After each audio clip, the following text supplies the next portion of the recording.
Good afternoon, everybody. My name is Jeremy Reichel. I'm going to tell you a little about our text blocking system. So, for the past 2 semesters, we've been working on a system that would help reduce the amount of distractions caused by drivers text messaging while they drive. To accomplish this, we broke our group into 2 teams. One was the hardware team that consisted of Eric Mencken, who was our group leader, John Palouse, and Michael Garcia. And we had a software team which built an Android application, and it was Parth Bell, Sergio Rocha, and myself. So last semester we started out with the idea of building a directional antenna so as to only affect the driver of vehicles and leave full functionality of phones to passengers riding along.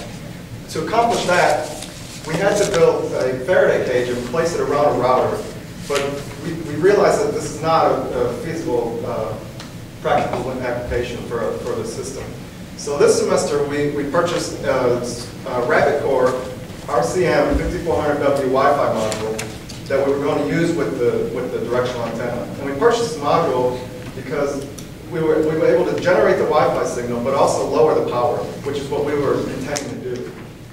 After we connected the module to the antenna, we soon realized that this system had the same problem as our previous system in that the power was not able to be lowered enough to work with our directional antenna properly. So for us to create a commercially usable system, we decided to go in a different direction. This time we wanted to capitalize on the fact that smartphones nowadays are able to provide power readings on signals that are available to the phone. So we added that into our application. Now our software application, what it does first, it searches to see if there's a signal, a specified signal within range of the phone. And if that signal's in range of the phone, then the phone does a comparison on the power level of that signal. After numerous tests, we came up with a level of about -45 dBm to use as our comparison for the second comparison. So first it checks to see if the signal's in range, and then it'll check to see if it'll check the power level on the signal. And if that power level is above -45 dBm, the application initiates driver mode, which puts the phone into a pause state and disallows the text messaging option. Based on feedback from last semester, when we have our driver mode pop up, we added a button in case there was an accident or other emergency so that the user could still make an emergency call even though their phone is in that pause state. Over the past 2 semesters, our group encountered a number of problems, but we were able to overcome them. And today we have a working prototype of our system. That's pretty much how it works. And I'd like to open the floor for any questions now. Have you tested this out? Yes, we have a working prototype. We have the Android application installed on a phone. And like I said, if you're within the power range, the driver mode engages.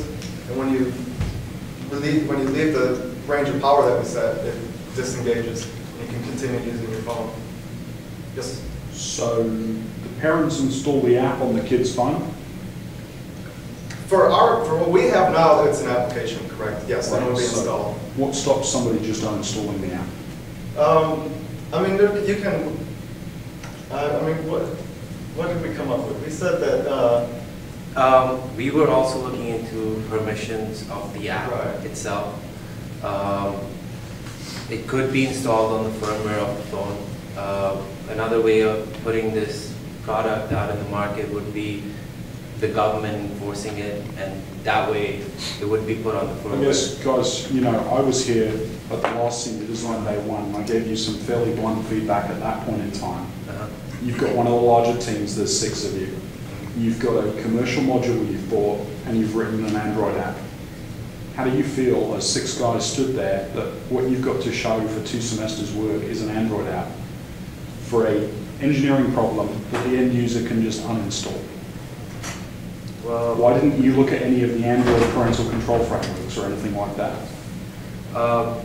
Actually, all of us were EE majors, and when we came up with this idea, we had to look at the software aspect, and none of us had that much experience. So if 6 of you standing there are EE majors, and the fundamental component that you've been able to deliver on your project is a piece of software, does that sound like it was a sensible project?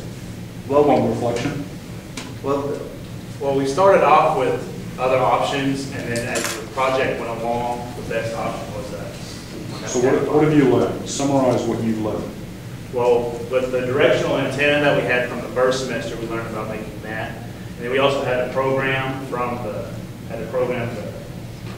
Wi-Fi module. We had a program in there. And then we also had to learn about the protocols and the different things you have to use for Wi-Fi, and then power management.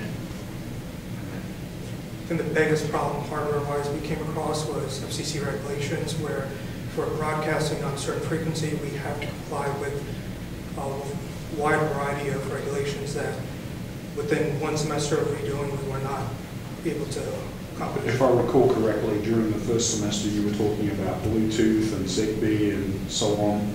All of those types of things sit in ISM bands, so that's not a problem. Yes, but we weren't able to, we continued with Wi-Fi because we found a programmable module where we could control the signal. We weren't able to find that with for Bluetooth. So one of the things on text blocking, if the vehicle is not moving, Right. you should be able to receive the text, Right. right? Yes. So how do you detect it? It would be controlled by the position of the gear. So if it's if the vehicle's put in drive, then it's going to initiate the. How do you detect that in the system here? Well, our system isn't installed in the vehicle right now, but it's easily turned. The Wi-Fi module is easily turned on and off. But do you know where the CAN bus is? Excuse me? Do you know where the CAN bus In the is? vehicle? Yeah. Yeah, right. Do you have it connected to the CAN bus? What is that? What is the where we have? Well, the original idea that we had to use was the OBD port that's in the car, but since all the problems that we arose, we weren't able to get to that. But there's the signals that come out of there. That shows for the car, the gear that it's in. You can use the speed that it has. There's all sorts of different telemetry that it will output. Are you using that port to detect if the car is moving? Well, yes, ultimately you could do that, but right now we could get the power from it. So when you turn the car on, it's on. Other questions? What about a car with a manual transmission? There is no selection for it. It's all mechanical. There's no electronics involved. That's in the older model cars, I think since. New cars. BMW new 5, 2012. It's coming out with a 6-speed manual transmission with no electronics in it. What does it mean? That's one of the things, like if it's manual, what are you going to do? Well, then in that case, you would use the speed telemetry that it would output. All right. Thank you.